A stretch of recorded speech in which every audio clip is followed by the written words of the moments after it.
औशी खाई तू पण सकाळी पाही रूप, असं कुठं होतं का हो? म्हणजे माझ्या 30 डेजच्या वेट लॉस चॅलेंजचं बोलत नाही आहे बरं का, मी माझ्या व्हिडिओजच्या व्ह्यूजचं बोलते आहे. वरून आणलेलं आहे. रेबा इथं बसलेली मस्त फोन बघत जेवण वगैरे चाललेलं आहे. आता पहिलं सकाळी नाश्ता.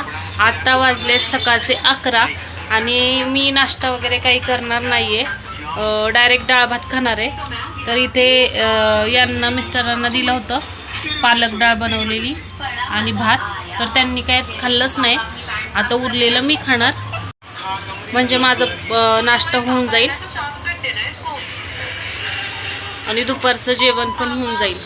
तर तुम्ही ब्लॉग कंटिन्यू करा. नमस्ते मैत्रिणींनो, स्वागत आहे तुमचं आमच्या चॅनलमध्ये, ज्याचं नाव आहे सोनल्स ब्लॉग.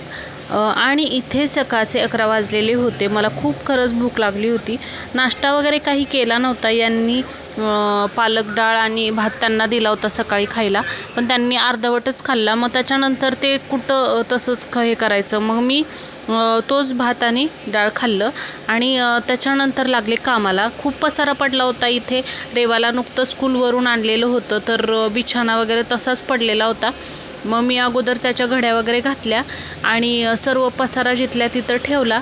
त्याच्यानंतर मला करायचा होता स्वयंपाकाला गेले.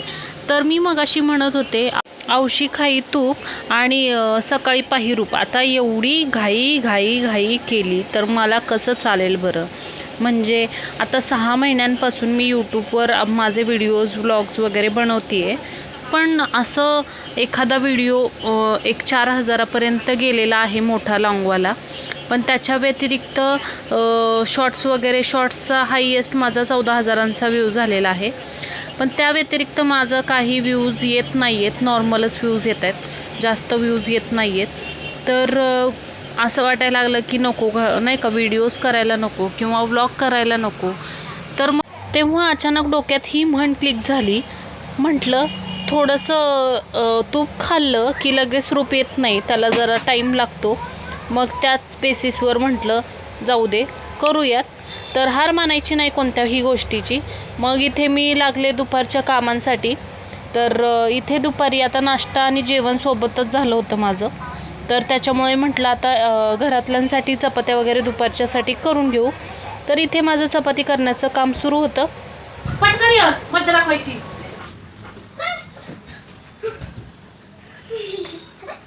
हात नको पडेल, नको हात लाव पडेल. उचले ना भारी.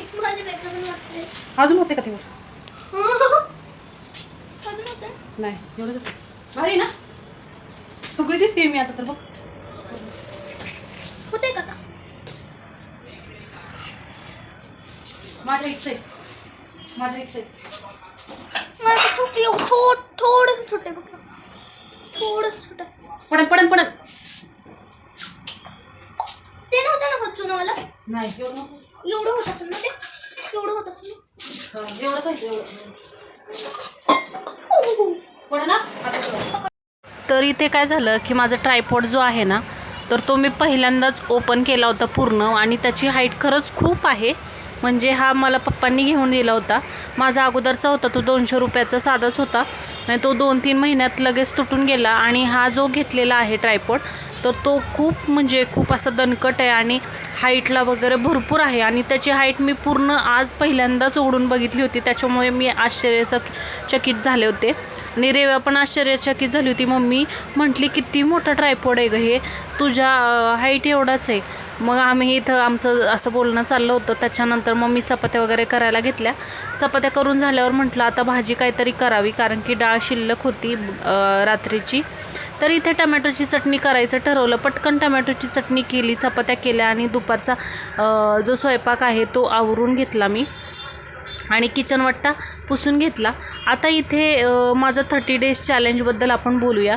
आता सकाळी एकदा नाश्ता केला की दिवसभर काहीही खायचं नाही. संध्याकाळच्या 5-6 वाजता ब्लॅक टी वगैरे घ्यायचा, काहीतरी थोडंसं त्याच्याबरोबर खायचं आणि त्यानंतर रात्री डायरेक्ट जेवण करायचं. आता हा जो रुटीन आहे डाएटचा, तर हा कितपत योग्य आहे, काही त्याच्यामध्ये सुधारणा करता येईल का, किंवा मी काही चुकीचं करते असं काही कुणाला वाटत असेल तर प्लीज कमेंटमध्ये सांगा. म्हणजे मला तेवढंच मार्गदर्शन होईल आणि मला चॅलेंज करण्यात जरा जास्त उत्साह येईल. आणि मी काही चुकीचं वगैरे करत असेल, डाएट माझं चुकीचं असेल तर तुम्ही तो नक्की इथं मेन्शन करा कमेंटमध्ये. कारण की आता मला जास्त डाएट वगैरेबद्दल काही माहीत नाही. मी पहिल्यांदाच डाएट करते आयुष्यामध्ये. असं कधी डाएटमध्ये किंवा मग रोजच्या जेवणामध्ये मी कधी चेंजेस केलेलेच नाही आहेत. नॉर्मल माझं जे रुटीन पहिल्यापासून होतं तेच चालू आहे. पण जेव्हा रेवा झाली, म्हणजे माझं सिझर झालं, त्याच्यानंतर माझं वजन हे अचानकपणे वाढायला लागलं. आणि आता इथे दुपारची कामं वगैरे आवरल्यानंतर रेवाचा अभ्यास घेतला थोडा वेळ, कारण की तिची आता फायनल एक्झाम सुरू आहे. तर कसं होतं की स्कूलमधून आली की काही खाल्लं की ती दुपारची झोपून जाते, सकाळी लवकर उठते. तर मग इथे अभ्यास दुपारी थोडासा घ्यावा लागतो, संध्याकाळी थोडासा घ्यावा लागतो. आता इथे संध्याकाळच्या 4-5 वाजता रेवाला लागली होती भूक. मग म्हटलं तिला मॅगी वगैरे करून द्यावी. इथं मी मॅगी बनवते. तर मॅगीचा जो स्टार्च असतो तो फेकून दिला, फेस येतो तो, ते पाणी फेकून देते मी, कारण की ते हानिकारक असतं आपल्या आरोग्यासाठी. आणि लहान मुलांना सहसा मॅगी नसती द्यायची, पण आमच्यामध्ये मॅगी ही कधीतरी खाल्ली जाते. म्हणजे तिला मॅगी पण जास्त आवडत नाही. कधीतरी आठवण आली की मग स्वतःहून मॅगी मागते. तेव्हा तिने आज मॅगी मागितली होती. इथे तिच्यासाठी मी मॅगी घेतलेली आहे, ब्लॅक टी माझ्यासाठी घेतलेला आहे आणि मारीचे बिस्किट संध्याकाळी 6 वाजता इथे मी घेतलेले आहे. तर इथे आमचा नाश्ता स्नॅक्स संध्याकाळचा झाल्यानंतर मला करायचा होता स्वयंपाक. तर इथे आमचा नाश्ता चालू होता आणि स्वयंपाकाला काय करायचं हा माझ्या डोक्यात विचार होता. तर प्लीज व्हिडिओमध्ये काही चुकी होत असेल तर तुम्ही कमेंट करून मला सजेस्ट करत जा. आणि खरं तर मी वजनाबद्दल बोलत होते. माझं वजन हे अगोदर 55, 57 आणि 60च्या पुढं कधी गेलंच नव्हतं. रेवा झाल्यापासून मग वजन हे अचानकपणे वाढत राहिलं. 70 झालं, मग 75 झालं आहे आता. तर इथे संध्याकाळच्या जेवणात मी मेथीची भाजी केलेली होती, वांग्याचा रस्सा केला होता आणि रात्री मी जेवायला 9 वाजता बसले तर काकडी, मेथीची भाजी, अर्धी चपाती आणि वांग्याचा रस्सा असं मी जेवण घेतलं होतं.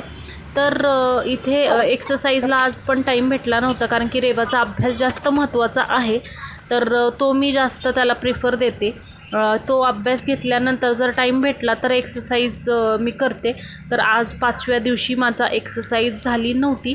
पण आता मी आता 1-2 पेपर रेवाचे झाले की माझा डाएट पूर्ण विथ एक्सरसाइज हा चांगला पार पाडेन. तर माझे व्हिडिओ तुम्ही असेच बघत राहा. कुठे काही कमी असेल तर तुम्ही सांगत जा.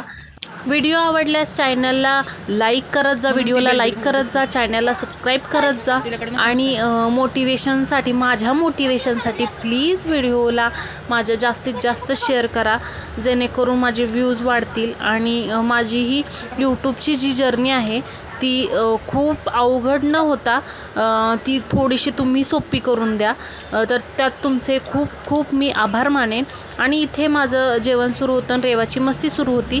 आजचा व्हिडिओ कसा वाटला कमेंट करायला विसरू नका, चॅनलला सबस्क्राईब करायला विसरू नका आणि माझे आपलेपणाने आपली बहीण म्हणून माझे व्हिडिओ पाहत जा. व्हिडिओला लाईक, चॅनलला सबस्क्राईब करायला विसरू नका. भेटूया पुढच्या व्हिडिओमध्ये, म्हणजे डे 6मध्ये. चला तर मग बाय, टेक केअर.